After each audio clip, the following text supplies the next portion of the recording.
မွေးနေ့မှာလက်ထပ်ခွင့်ကိုတောင်းခံခဲ့ရပေမဲ့တလောကလောရဲ့နှောက်ပြောင်ခြင်းကိုခံနေရတဲ့မင်းသမီးဆိုပြတဲ့စဉ်ဒီဆိုပြတဲ့စဉ်ကတော့သူမရဲ့ဘဝမှာမေ့မရတဲ့အမှတ်တရတွေဖြစ်နေခဲ့ပြီဖြစ်ပါတယ်။တစ်ချိန်လုံးပီတို့ချစ်တဲ့မင်းသမီးတယောက်အနေနဲ့ပရိသတ်တွေရဲ့ချီးမြှောက်ခြင်းကိုခံခဲ့ရပေမဲ့လည်းသူမရဲ့လက်ထပ်ခွင့်တောင်းခံရတဲ့ပွဲကြောင့်လူအများရဲ့ဝေဖန်မှုပြောဆိုမှုတွေကိုခံနေရပြီဖြစ်ပါတယ်။မင်းသမီးဆိုပြတဲ့စဉ်လိုမျိုးအပြိုစင်စစ်လေးကိုဟိန်းဝဲလိုလူမျိုးကတခုလက်ပြိုကြီးနဲ့အတီယူမယ်လို့ပြောကြတဲ့ကစဉ်းစားတဲ့ပရိသတ်တွေကတော့တဘောမတူခဲ့ကြပေမဲ့လည်းအခုအခါမှာဟိန်းဝဲရဲ့ညီမဖြစ်သူအလာရွှေစင်ရဲ့ပွဲဖန်တီးမှုပုံစံကြောင့်လူအများကပို့ပြီးတော့ဝေဖန်နေကြတာပဲဖြစ်ပါတယ်ဒီလောက်အထိခင်မီစမ်းတစ်တဲ့ဒီဇိုင်နာတွေနဲ့အပြင်စင်များစွာရှိရပါနဲ့ဘာမဝင်တမ်းမဝင်တဲ့တောသားအကြိုက်အင်ဂျီဖန်တီးသူဒီဇိုင်နာရတူးဆိုတဲ့သူကိုတွားပြီးပွဲတက်ချုပ်ခံကြတဲ့ကသူမရဲ့အုံနှောက်နဲ့ညံကိုလူအများကတွေ့မတတ်တော့အောင်မဖြစ်ခဲ့ရပါတယ်ဒီဇိုင်နာရတူးဆိုတဲ့သူကလည်းတောကြိုက်ဆယ်လီတရားဝတ်စားတွေကိုအများဆုံးစီစဉ်ပေးရတဲ့သူဖြစ်တဲ့အတွက်ကြောင့်သူဖန်တီးတဲ့ဝတ်ဆောင်တွေဟာအခုလိုမျိုးခမ်းနားတဲ့ပွဲတွေမှာဝတ်နိုင်ဖို့အထိကျွမ်းကျင်မှုမရှိသေးပါဘူး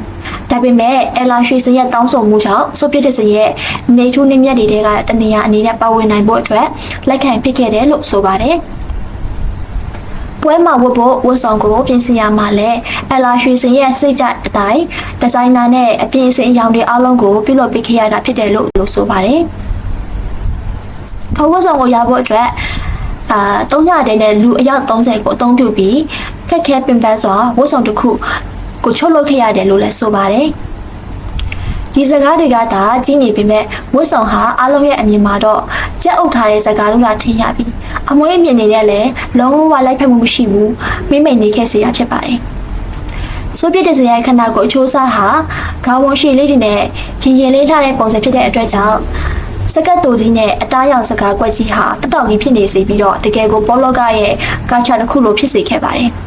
ဒါကြောင့်လည်းပရိသတ်တွေကစူပြတဲ့စင်ရဲ့ပုံစံကိုဝေဖန်ကြလုံးတဲ့အတွက်ဟင်းဝေရဲ့ညီမဖြစ်သူပွဲစီစဉ်ခဲ့တဲ့အလာရွှေစင်ဟာသူမကိုစားစင်မကောင်းဖြစ်ခဲ့ပြီး live film ကငိုခဲ့ခြင်းမဖြစ်ပါတယ်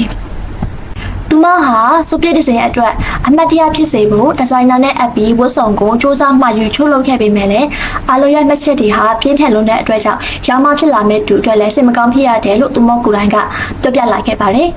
တကယ်တည်းလူတို့ရဲ့ပြောကြားချက်တွေဟာဆိုရင်တကယ်ကိုဆိုးရွားလုံးလာပါတယ်မိန်းကလေးတယောက်ရဲ့တသက်မှာတခါပြုလုပ်ခွင့်ရရှိတဲ့မင်္ဂလာယူတဲ့အချိန်မှာအခုလိုဝေဖန်တန်းတွေဟာအတော်လေးစိတ်မကောင်းဖြစ်စေမှာပဲလို့ပြောကြပါတယ်ရှင်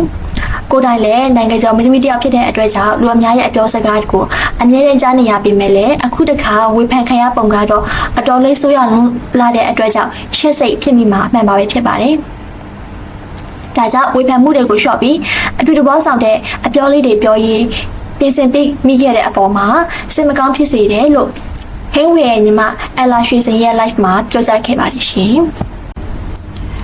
ပရိသတ်ကြီးတို့ရောပွဲစီစဉ်ပေးခဲ့တဲ့အလာရွှေစင်ရဲ့စိတ်နေတဘောထားကဘယ်လိုမျိုးရှိမယ်လို့ထင်ပါတယ်မှတ်ချက်လေးတွေတော့ရေးခဲ့ပေးပါဦးနော်